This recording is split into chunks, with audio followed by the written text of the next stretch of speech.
Bro, look how much we were farming. Okay, just to show you how insane, how many times I did this. 3 rows of hats, 2 rows of robes, 5 rows of boots, some athames, and then some rings, right? Hood of Judgment is the Waterworks hat, right? 1, 2, 3, 4 separate hoods of judgment. Okay?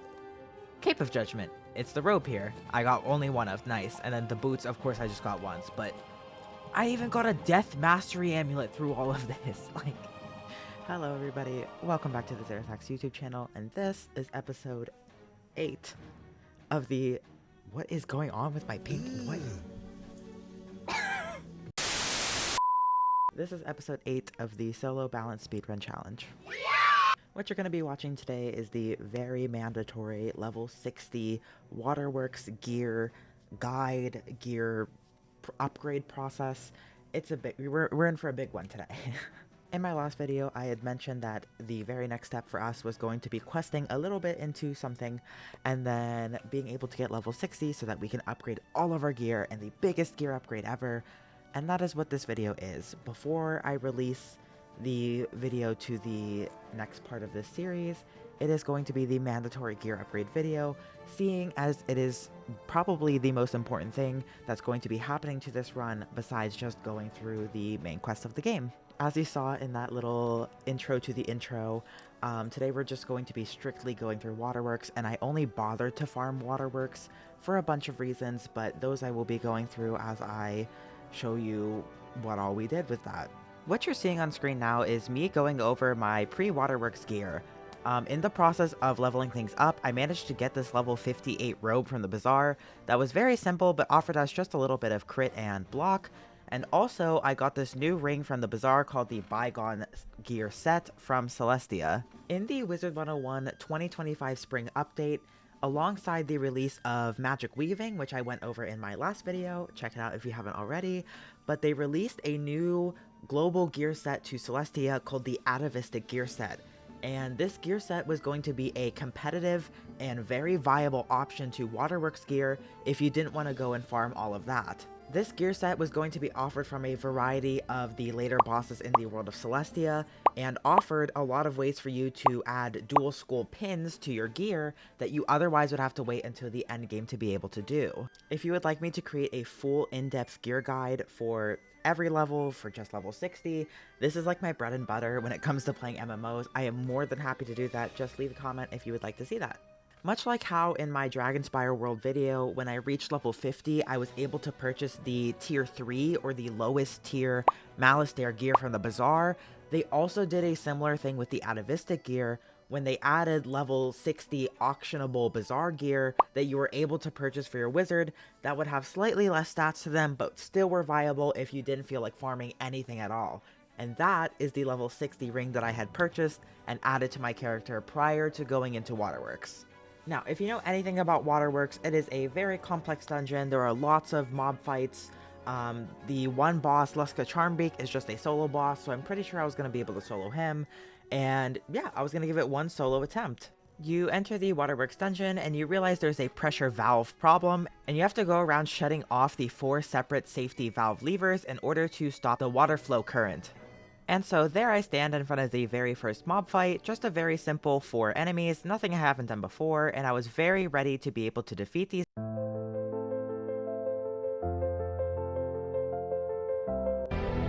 You were the chosen one!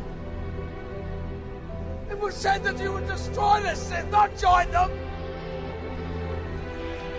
Bring balance to the Force! Your duty is not over!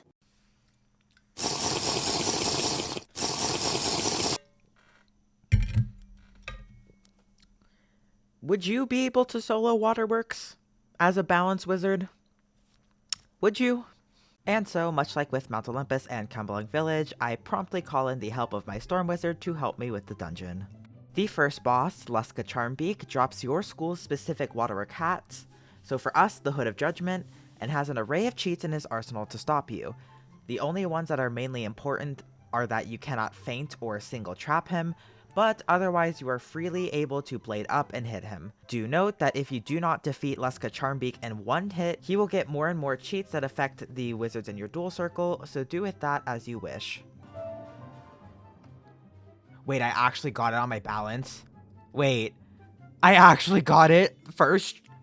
I got the hat first try. Okay, so I lose Pierce and accuracy, but I mean, how would you say no to this? After a few more random mob fights and a cute little game of follow the leader, we finally reach the end boss, Silster Glowstorm, who also has a number of cheats to disadvantage you. Silster Glowstorm operates on a 4-round cheat cycle where every 4th round, he will switch the AoE bubble and call out whether or not you are able to use traps or blades. For the start of combat, which also technically counts as the first turn in his cheat cycle, you are only able to use traps, and he will call this out. A strategy I like doing, as you see here, is I will have my wizard type out in chat which turn it is so that I never forget. The other key thing to note is that you need to hit by the end of the 3rd round in his cheat cycle, because the start of the 4th he will change the bubble, and if you don't, he will remove all traps from himself or all blades from your team, depending on which cycle he is currently in. Otherwise, feel free to trap stack, feint stack, blade stack, anything you'd like, and this fight becomes one for the books. You ain't seen the last of me. Wait, my character actually leveled up from that. Anyways, you get anything good? I got the robe? Now this is going to be an upgrade. I mean, same amount of damage, but more block, 20 more crit. I mean, 1 less power pip, but 12 universal resist. Bruh, look at our stats. Look at our stats. 36 universal resist, 113 crit, 81 power pip. We're lacking in the accuracy department, but I think hopefully our boots will like make up for that. I mean, does it?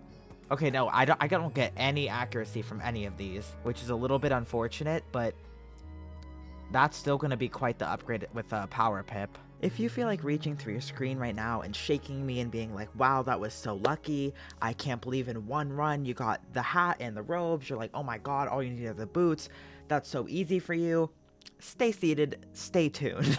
I would go on to spend the next 2 hours of my life farming this dungeon multiple times over and over without a single drop.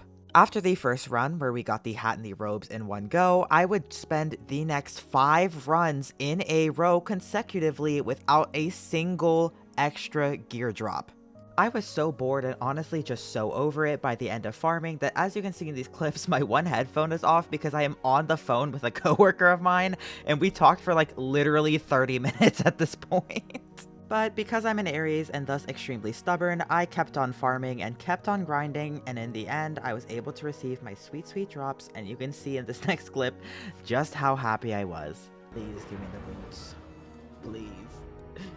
Like run 6 or 7. Please. You ain't seen the last of me. Boots of Judgment, I got him! Boots of Judgment! Yes! Yes! After like, oh my god, that was like 6 or 7 runs. I've been recording for 2 hours and 11 minutes.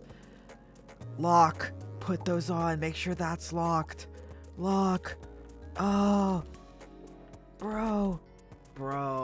I mean, our stat 39 flat resist, but no accuracy. 113 crit. 89 power pip.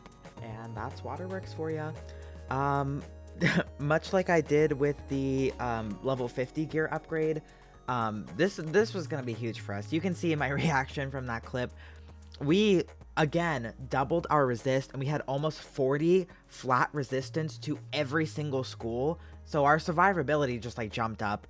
Unfortunately, we did lose our accuracy, but balance being balance, has a very middle of the line accuracy count, so there's only a few times where it like frustrates me that having not perfect accuracy, but it's something we will get over very soon.